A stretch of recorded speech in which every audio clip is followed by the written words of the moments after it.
Welcome to Global Threads, the podcast where we unravel the fascinating narratives that shape our world. Today, we're diving deep into the extraordinary life and legacy of a figure whose journey spanned nearly a century, from the tumultuous landscapes of early 20th century Korea to the global stage as a spiritual leader and peace advocate. We're talking about Reverend Myung Moon, a man whose life was marked by profound spiritual experiences, relentless persecution, unwavering dedication to his mission, and an ambitious vision for world peace centered on the family. His story begins in 1920, in a Korea that was vastly different from the one we know today. Born into a farming family, young Myung Moon grew up in what is now North Korea. His early life was steeped in a blend of traditional Confucian values and a burgeoning Christian faith, as his parents became fervent Presbyterians around 1930. Imagine this: a young boy studying ancient texts, observing the natural world, and then transitioning to teaching Sunday school. This was a formative period, setting the stage for a life dedicated to understanding fundamental human questions. But this wasn't a peaceful upbringing. Korea at the time was under harsh Japanese rule, a period of immense oppression and cultural suppression. The Japanese regime sought to impose Shintoism, viewing Koreans as an inferior people, subjecting them to decades of humiliation and cruelty. This wasn't just abstract history for Moon. It was his lived reality. He experienced firsthand the pain of injustice, both among his own people and at the hands of their Japanese overlords. This direct encounter with suffering, with the failure of humanity to create a just and loving world, deeply troubled him. It ignited a burning desire to understand why people suffer and how that suffering could be brought to an end. He saw that established religions, despite their ancient scriptures and profound insights, often fell short in practice. They didn't seem to have all the answers to life's deepest problems, nor could they bridge the immense gap between their lofty ideals and the harsh realities of the world. This realization didn't lead him to abandon faith. Rather, it propelled him into an ardent, personal quest for solutions. He embarked on a path of intense prayer and study, seeking a deeper, more comprehensive truth. And then came a pivotal moment, one that would redefine his entire life's trajectory. On an early Easter morning in 1935, while praying near Mount Myodu in the Korean mountains, Jesus Christ reportedly appeared to him.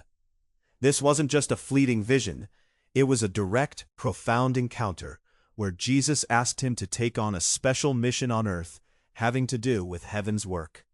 Specifically, he was asked to continue the work Jesus had begun nearly 2 millennia before, to complete the task of establishing God's kingdom on earth and bringing peace to humankind.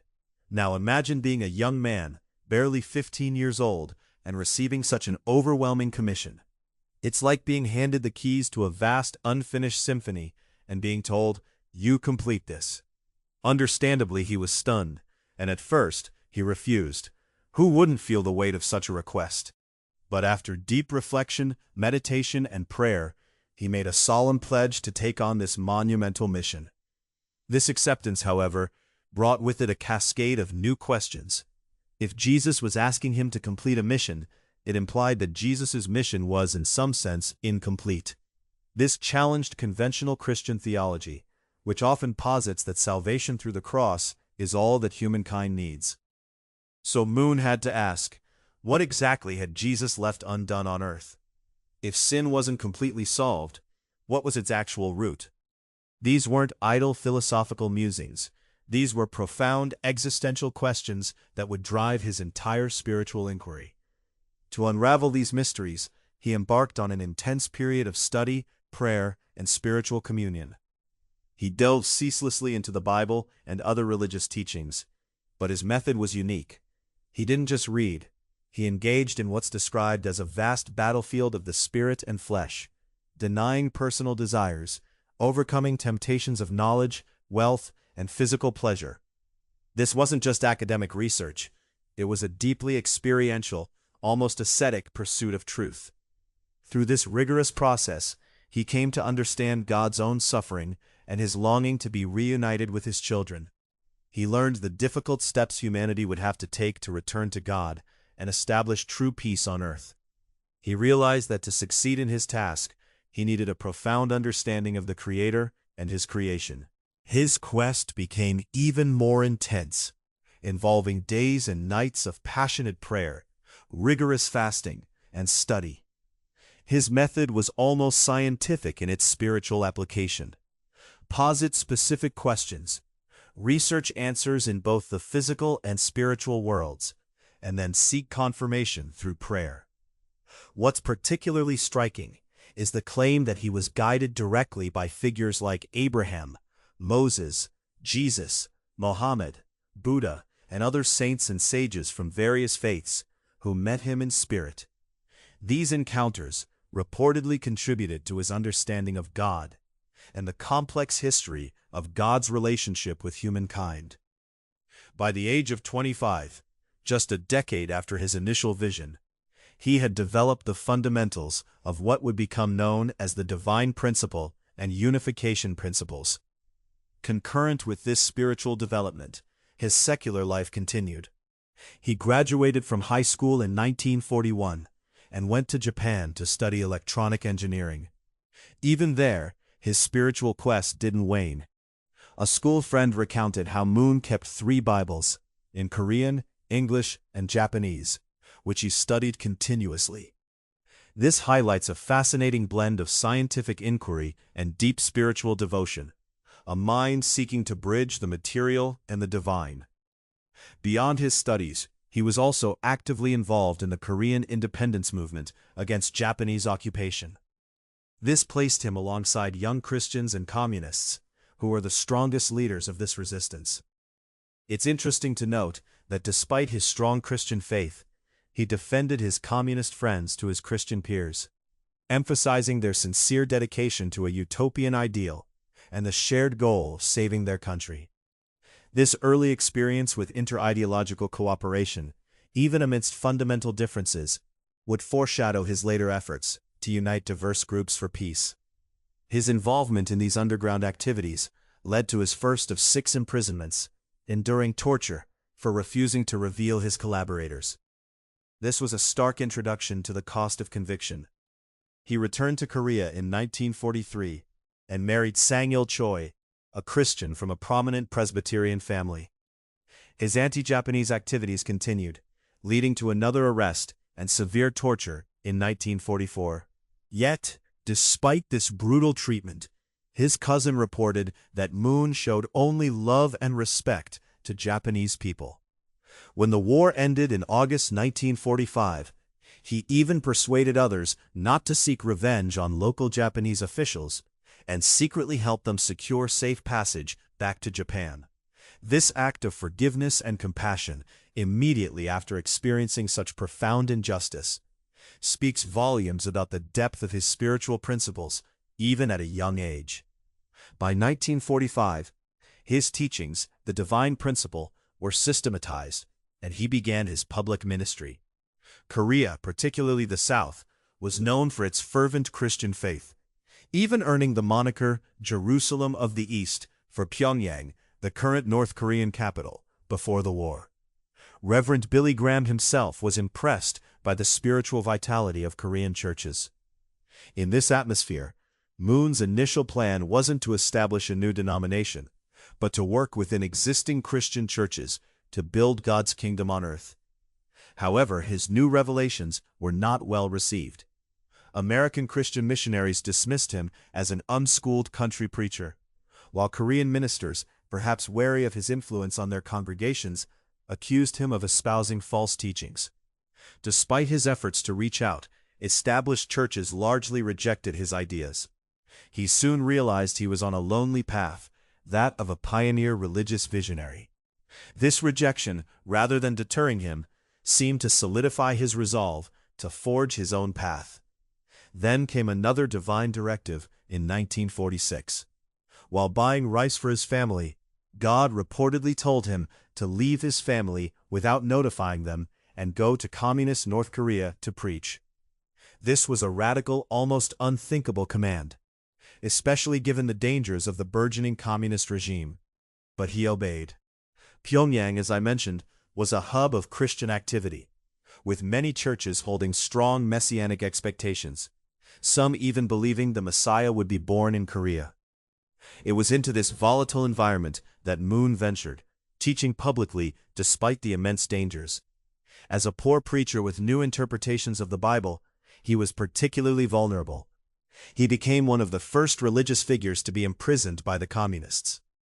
In November 1946, charged with disturbing the social order, he was imprisoned and tortured. The police, believing him dead, tossed his body into the prison yard. Miraculously, his followers found him, tended to his broken body, and he survived, regaining his strength. Undaunted, he resumed preaching. This resilience in the face of near-death experiences would become a recurring theme in his life. In April 1948, he was arrested again, this time sentenced to 5 years of hard labor in Hungnam Prison, a Soviet-style gulag, an extermination camp where prisoners were deliberately worked to death. Few lasted more than 6 months, yet Moon survived for nearly 3 years. In that horrific environment, he didn't even speak about the divine principle. Yet many fellow prisoners looked to him for spiritual strength and became his disciples. This speaks to the power of his presence and internal fortitude, even when silenced. His liberation from Hungnam Prison is another incredible story of timing and providence. On June 25, 1950, the Korean War erupted. UN and American forces under General Douglas MacArthur pushed north. Just hours before Moon's scheduled execution, UN forces liberated Hungnam Prison. He was literally snatched from the jaws of death. But what did he do next? He didn't immediately flee south to safety. Instead, he returned to Pyongyang, searching for 40 days for his scattered flock. He eventually found a few members, and then, with 2 of them, began the arduous journey south on foot. One of his followers had a broken leg and worried about slowing them down, but Moon insisted on bringing him, pushing him on a bicycle or carrying him on his back for the long trek. This act of profound compassion and loyalty underscores his leadership style and commitment to his followers, even in the most dire circumstances. Arriving in the southern port city of Pusan as one of hundreds of thousands of war refugees, he and a disciple built the first Unification Church from discarded army ration boxes. It was a humble beginning, but even then, he prophesied that the divine principle would spread worldwide and that people from all over would venerate that hillside. Today, tens of thousands make a pilgrimage to that very spot, a testament to the fulfillment of an unlikely vision born in the rubble of war. His wife rejoined him in the south, but his relentless dedication to his mission, working day and night, strained their marriage. She couldn't accept the sacrifice of family for mission, and despite his opposition, she filed for divorce. This personal sacrifice, the dissolution of his first marriage, highlights the immense cost of his commitment to what he believed was God's will. On May 1, 1954, in Seoul, he officially founded the Holy Spirit Association for the Unification of World Christianity, which became popularly known as the Unification Church. It immediately attracted followers from Ewha University, a prominent Christian women's university closely linked to the Korean government and mainline Protestant denominations. When several professors, after investigating, also joined, instead of being welcomed, the church faced severe persecution. The university president demanded students and professors choose between the church and the school. This marked the beginning of a pattern of persecution. Newspapers in Seoul suddenly published alarming stories, accusing the Unification Church of sex orgies and Moon of being a North Korean agent. He was jailed, released when no charges could be found, and then jailed again the following year on charges of draft evasion, despite having been in Hungnam Prison during the period in question. After months of confinement and sensational media coverage, the charges were dropped, receiving scant notice in the press. This established a recurring pattern of collusion between religious leaders, government, and media to suppress him and his church. Amidst this severe persecution, He nurtured a growing community of faithful disciples, known as the Weeping Church, due to the tearful prayers of Moon and his followers. By 1957, churches were established in 30 Korean cities and towns. In the late 1950s, the first international missionaries were sent to Japan in 1958 and to the United States in 1959, signaling the nascent global expansion of his movement. A significant personal event occurred on March 16, 1960, when he was blessed in holy marriage to Hak Ja Han. Her mother, a devout Christian, had also fled south during the Korean War and later joined the Unification Church. Since their marriage, Mrs. Hak Ja Han Moon dedicated herself entirely to supporting Reverend Moon and his mission, becoming a powerful force in her own right. Their blessing was followed by a series of group marriage blessing ceremonies for their followers, a practice that would become one of the most recognizable aspects of the Unification Church. Beyond religious endeavors, Reverend Moon also engaged in political and ideological work. The International Federation for Victory over Communism was one of many organizations he founded to bring about the peaceful downfall of communism. He believed communism should be defeated ideologically, not just militarily, through education about the fallacies of Marxism-Leninism, offering a counter-proposal called Godism, and through conferences, global networking, rallies, and demonstrations. This ideological battle was deeply personal for him, having suffered under communist regimes in North Korea. In 1971, God reportedly directed him to expand his ministry to the world level by going to the United States. America, in his view, represented the world, embracing all peoples, races, and religions, and what happened there had global repercussions.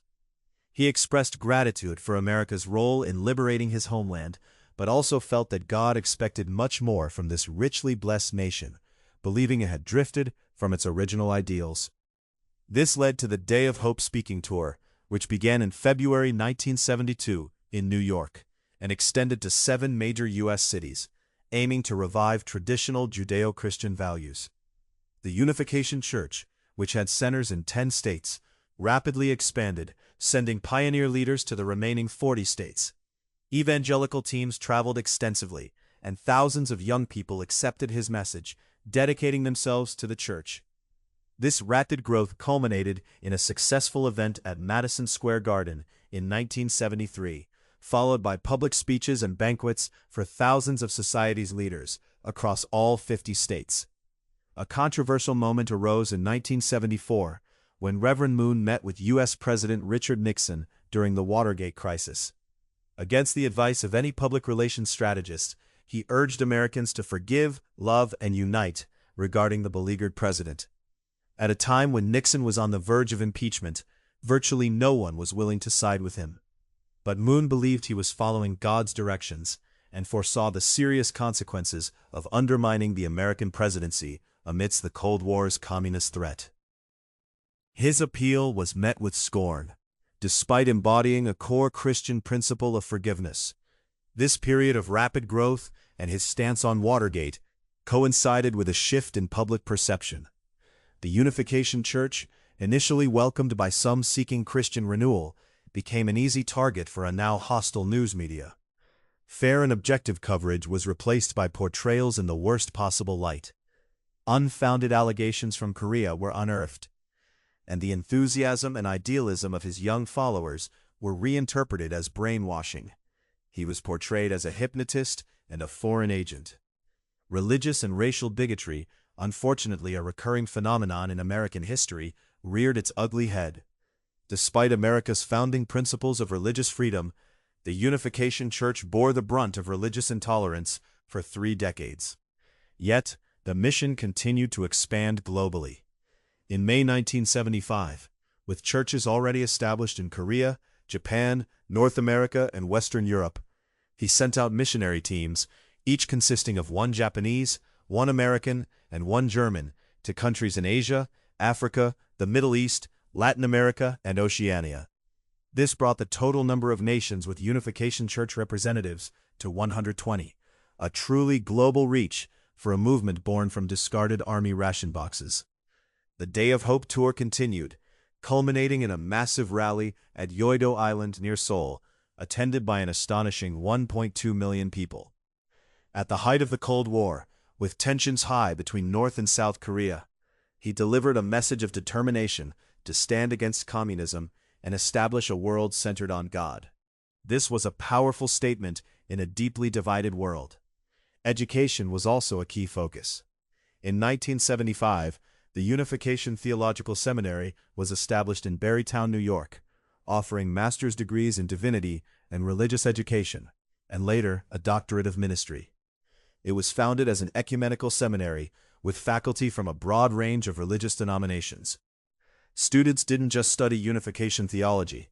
They delved into philosophy, psychology, world religions, homiletics, and the histories, theologies, and scriptures of Judaism, Christianity, Islam, and other world religions. This commitment to interreligious understanding and dialogue was central to his vision. Through initiatives like the new Ecumenical Research Association for Christian Unity and the Assembly of the World's Religions, Moon actively promoted interreligious discussion and cooperation to solve global problems like poverty, war, injustice, and the breakdown of the family. The 1985 Assembly of the World's Religions, attended by 1,000 distinguished religious leaders and scholars, underscored his belief that the world's most difficult problems would be best solved by religious leaders working together, rather than solely through political and economic initiatives. Another monumental event was the God Bless America Festival on September 18, 1976, at the Washington Monument, attended by an estimated 300,000 people of all creeds and colors. This was, to date, the largest religious rally ever assembled in Washington, D.C. Here, he called upon America to fulfill its blessing as one nation under God and to create one world under God.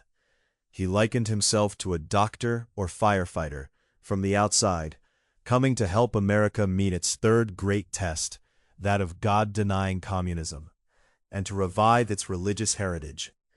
He proclaimed that the Unification Church, with its absolutely God-centered ideology, had the power to awaken America and raise up the model of the ideal nation upon this land. In 1978, he called members from around the world to England, giving them daily guidance and sending them into communities for a grassroots service initiative called Home Church. Members were directed to choose an area of 360 homes, serving the people and being examples of God's love. This practical, community-focused approach demonstrated a commitment to tangible action beyond mere rhetoric. However, the persecution in the United States intensified. Under pressure from politicians seeking favor with voters riled by negative media, the U.S. government launched a plethora of official investigations involving nearly 20 federal agencies. Hearings were held on Capitol Hill to warn of the dangers of new religious movements. This was a full-scale governmental assault. A 5-year Internal Revenue Service investigation culminated in a politically crafted indictment against Reverend Moon in 1981. He was charged with evading income taxes nearly a decade earlier and conspiracy to avoid those taxes. The total amount supposedly evaded was less than $8,000.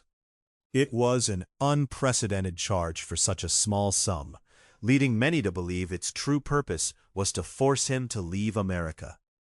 At the time, Moon was in Korea. His lawyers advised him not to return, as there was no extradition treaty with Korea, and he could avoid conviction and imprisonment. But he flatly refused. He stated, "I will not abandon my mission in America. That I will never do." He returned immediately, telling his counsel, "It must be God's will that I go to prison. There must be a providential reason why I must go this way." He had, after all, endured imprisonment under Japanese, North Korean, and South Korean governments. This was not new territory for him. Upon arriving in New York for the federal district court arraignment, he spoke only one sentence: "Your Honor, I am not guilty." The trial's outcome was a foregone conclusion, and he was convicted and sentenced to 18 months in a federal prison. The Supreme Court refused to hear the case, despite 40 amicus briefs from mainline Christian leaders, legal associations, civil liberty groups, and state governments, all arguing against the injustice. Even then, the U.S. Justice Department tried to negotiate, offering to waive his prison sentence if he would depart for Korea permanently. He refused, unwavering in his belief that his imprisonment was God's will. Meanwhile, protests erupted across the nation against the injustice and religious persecution. Many Christian leaders, who previously had no connection to him, recognized a serious assault on religious freedom. Christians, including the National Council of Churches and non-religious groups representing over 160 million Americans, came to his legal defense. A U.S. Senate subcommittee report on his conviction was scathing. It highlighted that he was accused of criminal wrongdoing for conduct, holding church funds in bank accounts in his own name, commonly engaged in by a large percentage of American religious leaders, including Catholic priests and Baptist ministers. The report noted that he, a non-English-speaking alien, was charged with criminal tax evasion on his first tax returns in the country, without being given a fair chance to understand U.S. laws or the benefit of any doubt. It concluded that injustice rather than justice has been served, and that the Moon case sends a strong signal that if one's views are unpopular enough, this country will find a way not to tolerate, but to convict. This indictment of the American justice system by its own legislative body is a powerful validation of the religious persecution he faced. After completing 13 months of incarceration, Reverend Moon was freed on August 20, 1985. His release was marked by a press conference held by major Christian and civil rights leaders, including Reverend Jerry Falwell of the Moral Majority and Reverend Joseph Lowry of the Southern Christian Leadership Conference, who decried the persecution and welcomed him back. This moment, where leaders from seemingly opposing theological and political camps united in his defense, speaks volumes about the cross-denominational recognition of the injustice he suffered. During his trial, Reverend Moon founded the Washington Times on May 17, 1982. It quickly became the second-largest daily newspaper in America's capital. Its initial purpose was instrumental in the peaceful fall of communism, a goal it achieved in conjunction with the Reagan administration. After the Cold War, its focus shifted to promoting family values and supporting the role of religion in society. This demonstrates his strategic vision and ability to leverage media for his broader goals. In a remarkable turn of events, in April 1990, he organized a major conference of news media leaders and former heads of state in Moscow. This fulfilled a pledge he had made in 1976, that he would one day organize a great rally for God in Moscow. During this conference, he and Mrs. Moon met with Soviet President Mikhail Gorbachev. Through televised and print interviews, he delivered a message of hope, urging the Soviet people to turn toward God. Despite being a strong opponent of communism ideologically, he taught that he came to love the communist people themselves. After the fall of the Soviet Empire, he funded numerous activities to assist former communist countries in their transition to democracy and freedom, illustrating his commitment to practical support beyond ideological critique. A crucial step towards world peace through the peaceful reunification of North and South Korea occurred in 1991. Risking his life, he traveled to North Korea in December and met with President Kim Il-sung, the very leader under whose regime he had been tortured and sent to a labor camp. His purpose was to bridge the gap between the two countries. Kim Il-sung, who had suppressed religion for 40 years, not only met but graciously welcomed Reverend and Mrs. Moon. During this visit, Moon was permitted to return to his hometown and his birthhouse, placing flowers on his parents' graves and embracing proud and tearful surviving relatives. This personal reconciliation, bridging profound ideological and personal divides, was an extraordinary moment. Mrs. Hak Ja Han Moon, the devoted wife and mother of 14 children, began her own public activities for world peace in 1992, with the founding of the Women's Federation for World Peace. Her mission was to lead peacemaking work and promote the central role of women in creating a just and peaceful society. She became a truly global figure, speaking in notable venues like Capitol Hill, the United Nations, the Kremlin, and the Great Hall in Beijing. Her first world tour in 1993 took her to 44 U.S. cities, 27 Japanese cities, 40 Korean university campuses, and 41 nations worldwide. In 2006, accompanied by her adult children and grandchildren, she undertook 2 world tours, visiting an incredible pace of a country per day, speaking to enthusiastic audiences in 120 countries across all continents. She was received as a dignitary and met with many heads of state and prominent leaders, demonstrating the continued legacy and global reach of their work through her efforts.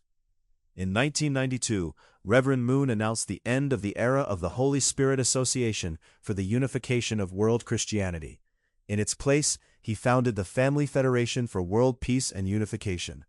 This shift underscored his belief that world peace must begin with harmonious families, building a network of families from every race, religion, and culture, united in the belief that God-centered love, happy marriages, and successful families are the cornerstones for solving society's most fundamental problems. This was a profound reframing of his mission, emphasizing the family unit as the fundamental building block of peace. He became well known for officiating at mass wedding ceremonies for his followers. But in 1997, he began inviting people of all faiths to join in dedicating their marriage to God and world peace. These world peace blessing ceremonies included invocations by leaders of various religions. Newlyweds and couples renewing their vows made a sacred promise to love each other faithfully, live in peace, and raise their children and grandchildren to uphold purity and fidelity. A special emphasis was placed on couples who bridged divides of race and religion, pledging to promote understanding, respect, and harmony within their families and communities. This was a tangible manifestation of his vision for a unified, peaceful world, starting at the most intimate level. To supplement the peacekeeping work of the United Nations, Reverend Moon proposed the creation of an international council of religious, civic, and political leaders. This became the Interreligious and International Federation for World Peace, later known as the Universal Peace Federation, UPF, since 2005. The UPF has been active globally with ambassadors for peace, working for peace in their nations and internationally. After the September 11, 2001 attacks on the United States, Reverend Moon organized a peace conference bringing together religious and political leaders from around the globe. A second unprecedented conference for international Muslim leaders was held in Indonesia in December 2001, titled Islam and the Future World of Peace, reflecting his confidence in Islam's potential to be a major partner in the global quest for peace. This was a bold and critically important step toward interfaith dialogue and cooperation in a time of heightened global tension. He dedicated himself to addressing the world's most intractable challenges, including achieving peace in the Middle East and a peaceful reconciliation between North and South Korea. The Middle East Peace Initiative exemplified his approach, calling on leaders from government, academia, religion, and the arts to join in interreligious peace missions to global trouble spots. This holistic approach recognized that peace requires multifaceted engagement from all sectors of society. The Universal Peace Federation, UPF, was formally established in 2005, aiming to create a global council of religious and other leaders to support the UN's peacemaking work. It has a global peace council with distinguished leaders from all continents and ambassadors for peace committed to the vision of a global human family under God. UPF is recognized as a non-governmental organization with special consultative status with the Economic and Social Council of the UN, giving it a legitimate platform on the international stage. The UPF was inaugurated in September 2005 at the Lincoln Center in New York City, followed by a World Peace Tour where the founders embarked on an incredible journey of over 70,000 miles, 280 hours of airtime, and 60 time zones, inaugurating chapters on 6 continents. This extensive tour demonstrated an unparalleled dedication to personal engagement and outreach. One of the most ambitious visions promoted during the UPF peace tours of 2005 and 2006 was the idea for a Bering Strait crossing, a highway with bridges and tunnels to connect all continents. This wasn't just an engineering marvel. It was presented as a symbolic vision for overcoming cultural, religious, geographic, and political boundaries, literally building bridges between peoples. Beginning in 2006, a number of Reverend and Mrs. Moon's children and adult grandchildren, accompanied by their spouses, joined Mrs. Moon on a history-making world tour to 120 nations. This demonstrated that his important work was being effectively continued through the dedication of the second and third generations of his family, ensuring the longevity of his mission. The initial peace message of 2005, developed for diverse audiences and complex global issues, generated momentum that continued locally in over 14,000 locations, organized by ambassadors for peace inspired by the vision of the peace tours. His personal spiritual retreats also evolved into global centers. Chongpyeong Lake northeast of Seoul, a beloved prayer retreat for decades, transformed into a complex with the Cheonjeonggung Peace Palace, Museum, and Meeting Center, along with a training center, hospital, seminary, and stadium. This was the fulfillment of his conviction that one day a peace village would emerge there, drawing people from all over the world to learn peace in his homeland. In March 2010, the UPF initiated a Legacy of Peace memorial program at the United Nations headquarters in New York to honor Hedy Anabi, the UN Chief of Mission killed in the Haiti earthquake, and other prominent individuals associated with UPF who had dedicated their lives to peace. Reverend and Mrs. Moon were present at these programs, underscoring their commitment to recognizing those who contribute to global peace. A tireless advocate, Reverend Moon and his wife continued to travel extensively in Asia, Europe, North America, and Africa in 2011, speaking publicly on the theme of building a world of universal peace. This continued engagement, even in his later years, truly highlighted his unwavering commitment. Reverend Myung Moon passed away on September 3, 2012, at the age of 92, due to complications of pneumonia. He was survived by his wife, 10 of their 14 children, and more than 40 grandchildren, leaving behind a vast spiritual and organizational legacy. So, what can we take away from this incredibly rich and complex life story? First, there's the profound impact of a singular spiritual vision. From a young age, Reverend Moon's life was dictated by what he believed was a direct commission from Jesus Christ. This conviction, that Jesus' mission was incomplete and he was called to finish it, became the driving force behind everything he did. It led him to ceaseless study, prayer, and a unique theological framework, the divine principle, which sought to address the root causes of human suffering and sin. This is a powerful reminder of how a deeply held spiritual belief can shape an entire life's trajectory, leading to extraordinary dedication and sacrifice. Second, his story is a testament to incredible resilience in the face of relentless persecution. Whether it was torture under Japanese occupation, near-death experiences in North Korean gulags, or politically motivated imprisonment in the United States, Moon consistently refused to abandon his mission. His ability to not only survive, but to continue preaching, building, and expanding his movement amidst such adversity is truly remarkable. It highlights a core belief in his divine mandate that transcended physical suffering and external opposition. Third, there's the consistent theme of interreligious and international cooperation. Despite founding a distinct religious movement, Moon's vision was always one of unity. He sought to work with existing Christian churches, advocated for interfaith dialogue, and brought together leaders from diverse political, religious, academic, and civic backgrounds to address global problems. His initiatives like the Assembly of the World's Religions and the Universal Peace Federation exemplify his belief that world peace requires transcending divides and working cooperatively, especially among religious leaders. This is a crucial insight in our increasingly fragmented world, that unity, not uniformity, is the path to peace. Fourth, the emphasis on the family as the cornerstone of world peace. The evolution from the Holy Spirit Association for the Unification of World Christianity to the Family Federation for World Peace and Unification wasn't just a name change. It represented a deepening of his core philosophy. He believed that harmonious families, centered on God's love and committed to purity and fidelity, are the fundamental building blocks for a peaceful society and ultimately a peaceful world.